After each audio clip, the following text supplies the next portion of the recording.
नमस्कार, स्वागत है नए वीडियो में। जानते हैं सोना कॉमस्टार के Q2 रिजल्ट्स के बारे में। एक कंपनी के रिजल्ट्स में आपको क्या चाहिए? एक अच्छा क्वार्टरली परफॉर्मेंस, एक एक्विजिशन और एक फर्दर एक्विजिशन की बिड और QIP भी उसमें हो जाए तो क्या बात है। सबको जोड़ मिला के आता है सोना कॉमस्टार। तो चलिए इसका रिजल्ट भी एक बार देख लेते हैं।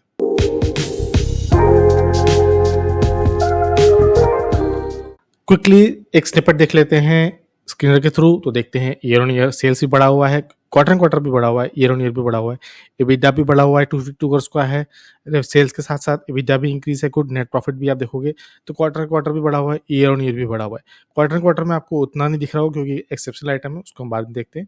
बट EPS हल्की सी वैल्यू गिरी हुई है, बट ईयर ऑन ईयर अभी बढ़ी हुई है। कंपनी के जो स्निपेट है उसमें ज़्यादा डिटेल पता नहीं चल रही है। जब इसका आप डिटेल में एनालिसिस करोगे, रिजल्ट देखोगे तो हमें पता चलेगा। तो कंपनी ने अपने प्रॉफिट पोस्ट किए हैं। आपको हमेशा इस तरह के हाईएस्ट एवर रेवेन्यू से आपको बचना है। हाईएस्ट एवर रेवेन्यू क्या है? लास्ट ईयर अगर मान लीजिए 100 करोड़ कमाया आपने, 101 करोड़ कमाए तो ये हाईएस्ट ही हुआ। तो ऐसे पर्टिकुलर टर्म्स को आप इग्नोर करते हो। आप देखो कि जो क्वार्टरली रेवेन्यू ग्रोथ है वो कितनी 17% है। ठीक है, बहुत ज़्यादा अच्छी नहीं है, बहुत ज़्यादा खराब भी नहीं है, लेकिन जिस तरह का एनवायरमेंट है उस हिसाब से अच्छी है। EBITDA भी 14% बढ़ा है। सबसे अच्छी बात है कि पैट बढ़ा है 16% ईयर ऑन ईयर। याद रखिए year on year. Battery EV जो है वो भी 53% बढ़ा हुआ है। जहाँ इन्होंने अपने फाइनेंशियल डिटेल्स है वहाँ भी बताओ, ये सारी डिटेल्स लिखी हुई है। बैटरी EV जो है उसमें भी सिग्निफिकेंट ग्रोथ है, 36% का ग्रोथ है, जो कि रेवेन्यू शेयर के हिसाब से बहुत अच्छी बात है। और जो उनकी ग्रोथ है 53% हम डिस्कस कर ही चुके हैं। तो पैट में भी ग्रोथ है, EBITDA में भी ग्रोथ है, और EV प्रोग्राम्स जैसे जैसे बढ़ रहे हैं, अब तो नई फेज गाइडलाइंस आ गई हैं, उससे इनको डेफिनेटली फायदा मिलेगा।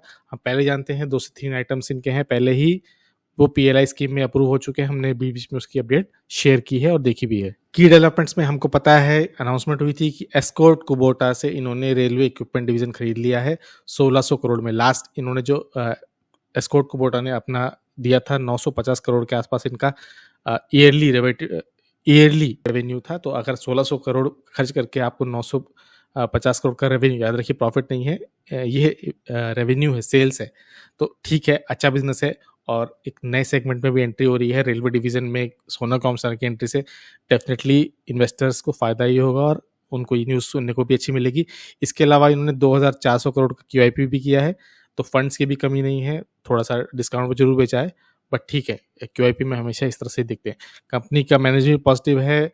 जो MD और ग्रुप CEO हैं उन्होंने भी बताया कि वो काफ़ी एक्साइटेड हैं रेलवे डिवीज़न में जाने के लिए। वहाँ से भी एक नया मार्केट तलाश करेंगे। पहले आपको मार्केट में एंट्री बैरियर होता है, आपने एक सिग्निफिकेंट प्लेयर ही आपने एक्वायर कर लिया, और डेफिनेटली अब यहाँ से भी पॉजिटिव न्यूज़ आने में लगेगी। सोना कॉमस्टार का प्रूवन ट्रैक रिकॉर्ड ही कहता है। तो यहाँ आप इसके कंसोलिडेटेड रिजल्ट्स में भी देखोगे ना, तो यहाँ पे एक एक्सेप्शनल आइटम भी है 110 करोड़ का। तो अगर आपने को लास्ट ईयर की याद हो रिपोर्ट, उसमें भी था इन्होंने नोवेलिक नाम की कंपनी एक्वायर की थी और उसके इन्होंने कुछ पेमेंट टर्म्स एग्रीमेंट तय किए थे। तो अगर आप इनके डिटेल सेक्शन में पहुंचोगे, जहां इन्होंने मेंशन भी कर रखा है कि लास्ट ईयर इन्होंने किया था 51% एक्विजिशन।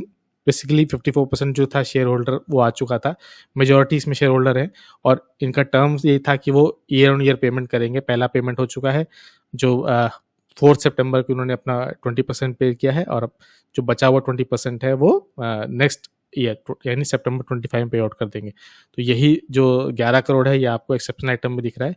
तो ऐसा नहीं है कि यहाँ भी आ जा रही है। और नोवेलिक के बारे में आप जाने हुए ना, तो नोवेलिक को आप थोड़ा सा गूगल करोगे, रिसर्च करोगे ना, तो ये मिलीमेव जो रडार वेव है उसके सॉल्यूशंस बनाती है। अब ये नहीं कि डिफेंस के लिए काम कर लेगी या डिफेंस के लिए सेमीकंडक्टर बनाएगी, नहीं। बहुत सारी कार्स, स्पेशली EVs में आजकल बहुत सारे सेंसर और रडार्स होते हैं जो ऑटो ड्राइविंग के लिए या नेविगेशन के लिए यूज़ में आते हैं। तो उसमें भी इनकी एंट्री मिल रही है। ट्रैक्शन मोटर्स, सेंसर्स, रेडार्स और अब रेलवे। QIP भूलिएगा नहीं, अच्छी बात है। मेरा इसमें जरूर सेल्फ इंटरेस्ट हो सकता है, तो याद रखिएगा कोई वैसा रिकमेंडेशन नहीं है। मेरा काम है सिर्फ एक्सप्लेन करना। अगर आपको रिजल्ट अच्छा लगा हो, टेक्निकल साइड में चलते हैं। फिर टेक्निकल साइड में चलेंगे तो ऊपर से हाल फिलहाल में काफ़ी डिस्काउंट में आया है। जहाँ से QIP की न्यूज़ आई थी वहाँ से नीचे आ चुका है, 20% नीचे है।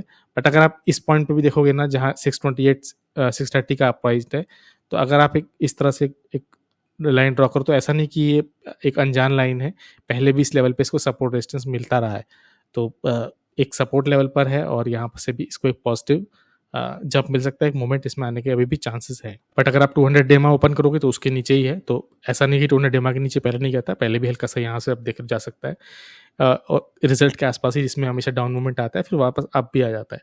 तो ऐसा नहीं है कि अगर देखो यहाँ भी रिजल्ट के आसपास नीचे आया था, यहाँ पे भी आप देखोगे रिजल्ट के आसपास नीचे आया था, जब यहाँ भी आया था तो नीचे आया था। तो ठीक है, बीच बीच में प्रॉफिट बुकिंग बनती है अगर शेयर एक ही प्राइस, एक ही ट्रेजेक्ट्री मूव नहीं करता है, अप्स एंड डाउन्स आते रहते हैं। तो एक ऊपर से डिस्काउंट भी है, तो एक थोड़ा सा रिस्क इसमें हमको एवर्जन ऐसे भी मिलता है। तो 200 EMA के नीचे इस बात का ध्यान रखेंगे। अब वीकली बेस पर जाते हैं, जो येलो लाइंस थी, अब आप इसको देखोगे तो अब देखने को मिलेगा, इस रेंज में था ना, इसको हमेशा रेजिस्टेंस मिल रहा था, तो एक काफ़ी लंबा इसने राउंडिंग बॉटम टाइप का बनाया, वापस इस प्राइस पे रिकवर किया। ये जो शार्प मूवमेंट था आईपीओ के बाद से, इसको इसने पूरा मोमेंटम लूज किया, फिर पोजीशन गेन की। हमने यहाँ पे पहले भी कई बार एनालिसिस कर चुकी है जहाँ इसने ये पोलैंडल बनाया था। इसके अलावा भी आप देखोगे, अगर मैं यहाँ पे एक ट्रेंड लाइन लूँ और इस तरह से कुछ एक ड्रॉ कर दूँ, तो यहाँ पर भी आप देखोगे कि कई बार इसने सपोर्ट लेके इसी पॉइंट से जंप किया है। और अगर आप और ध्यान से देखोगे ना, तो होता क्या है कि अगर आप देखो रिजल्ट से पहले इसमें मूवमेंट इस तरह का आता है, 4 वीकली रेड कैंडल्स बनती है, फिर पॉजिटिव होता है, 4 वीकली रेड कैंडल्स, फिर 4 वीकली रेड कैंडल्स। तो इस तरह ये इसका पैटर्न बिहेवियर टाइप ही है।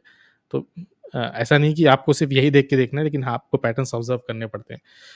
एक सपोर्ट दिख रहा है इस ट्रेंड लाइन का, अगर इसके नीचे जाता है तो बिल्कुल नीचे भी जा सकता है, एक वापस एक बॉटम जरूर बना सकता है।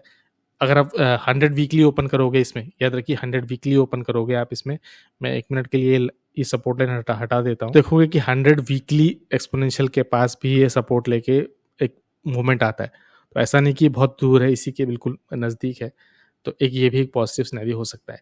तो याद रखिए, कोई बाय सेल रिकमेंडेशन नहीं है, मेरा सेल्फ इंटरेस्ट जरूर हो सकता है। अगर आपको वीडियो अच्छा लगा हो, एनालिसिस अच्छी लगी हो, अगर आपके पास स्टॉक हो, क्या आपका एनालिसिस है, जरूर शेयर करो। Like share and subscribe.